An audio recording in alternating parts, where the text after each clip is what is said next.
اعوذ باللہ من الشیطان الرجیم، بسم اللہ الرحمن الرحیم۔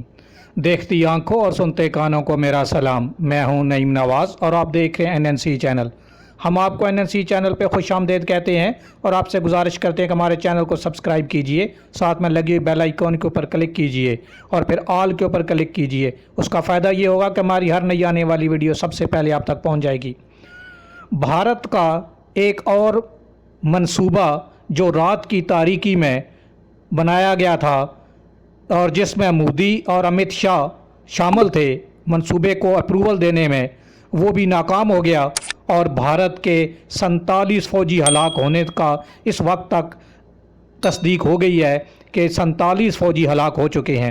کل تک 20 فوجیوں کی ہلاکت کی تصدیق کر دی گئی تھی، لیکن ابھی جو لیٹسٹ رپورٹ آ رہی ہیں اس کے مطابق بھارت کا یہ رات کی تاریکی میں بنایا ہوا منصوبہ کہ وہ چین کے علاقوں پہ قبضہ کر لے گا، اس نے اپنے بہت سارے فوجیوں کو بھیجا لیکن وہ مار کھا کے واپس بھاگ گئے اور 47 فوجی ہلاک ہو گئے۔ تفصیلات کے مطابق کل تک 20 فوجیوں کی ہلاکت کی تصدیق کی گئی تھی، لیکن اب اطلاعات ہیں کہ جانی نقصان بہت زیادہ ہے۔ بھارتی فوجیوں کی لاشیں کئی گھنٹے تک سرحد پر پڑی رہیں۔ تفصیلات کچھ اس طرح کی ہیں کہ چین کے ساتھ سرحدی جھڑپوں میں بھارت کے 47 فوجی ہلاک، کل تک 20 فوجیوں کی ہلاکت کی تصدیق کی گئی۔ اب اطلاعات ہیں کہ جانی نقصان بہت زیادہ ہے۔ بھارتی فوجیوں کی لاشیں کئی گھنٹے تک سرحد پر پڑی رہیں۔ تفصیلات کے مطابق سینئر صحافی صابر شاکر نے نجی ٹیلی ویژن چینل کے پروگرام سے گفتگو کرتے ہوئے بتایا کہ اطلاعات مل رہی ہیں کہ چین اور بھارت کے درمیان ہونے والی حالیہ سرحدی جھڑپوں میں بھارتی فوج کا جانی نقصان کہیں زیادہ ہوا ہے۔ ان کا کہنا تھا کہ چینی فوج کے ہاتھوں مار کھانے کے بعد اس وقت مودی سرکار اور بھارتی فوج پر سخت طاری ہے۔ بھارتی فوج نے رات کی تاریکی میں چینی علاقے پر قبضہ کرنے کا جو منصوبہ بنایا تھا اس کو ناکام کر دیا گیا ہے اور چینی فوج نے بھارتی فوجیوں کی وہ ٹھکائی کی ہے کہ وہ آنے والی نسلوں کو بھی یاد رکھیں گے۔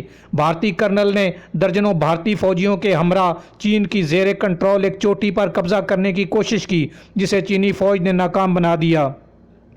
بھارتی کرنل نے درجنوں بھارتی فوجیوں کے ہمراہ چین کی زیر کنٹرول ایک چوٹی پر قبضہ کرنے کی کوشش کی جسے چینی فوج نے ناکام بنا دیا۔ اس دوران چینی فوج نے ایک گولی بھی نہیں چلائی۔ بھارتی فوج کے خفیہ منصوبے کو پتھراؤ کے ذریعے ناکام بنایا گیا۔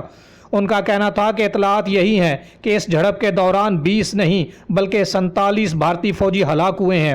زیادہ تر بھارتی فوجی اس لیے ہلاک ہوئے کیونکہ انہیں زخمی حالت میں طبی امداد دینے کے لیے کوئی نہیں آیا۔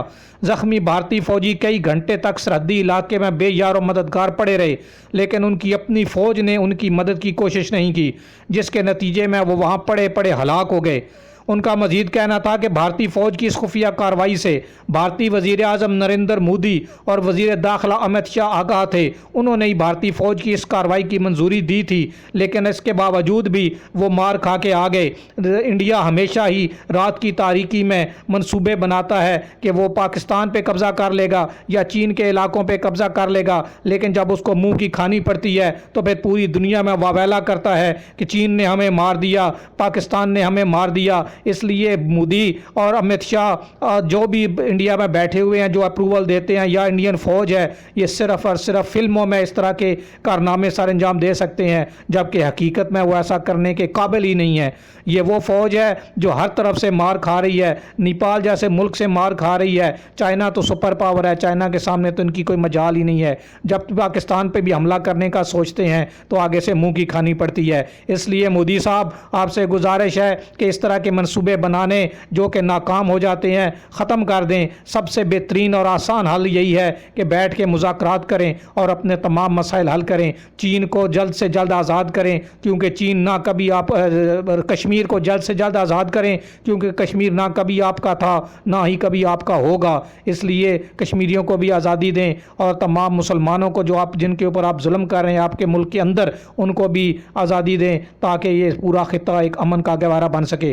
امید ہے کہ آپ کو ہماری یہ ویڈیو پسند آئے گی۔ پسند آنے کی صورت میں اپنے تمام دوست احباب کے ساتھ شیئر کیجئے اور ہمارے چینل کو سبسکرائب کیجئے اور ہماری اس ویڈیو کو تمام سوشل میڈیا پر اور اپنے تمام دوست احباب کے ساتھ شیئر کیجئے، واٹس ایپ پر، انسٹاگرام پر اور فیس بک پر اور ہر جگہ پہ اس کو پھیلا دیجئے۔ امید ہے کہ آپ کو ہماری یہ کاوش پسند آئے گی۔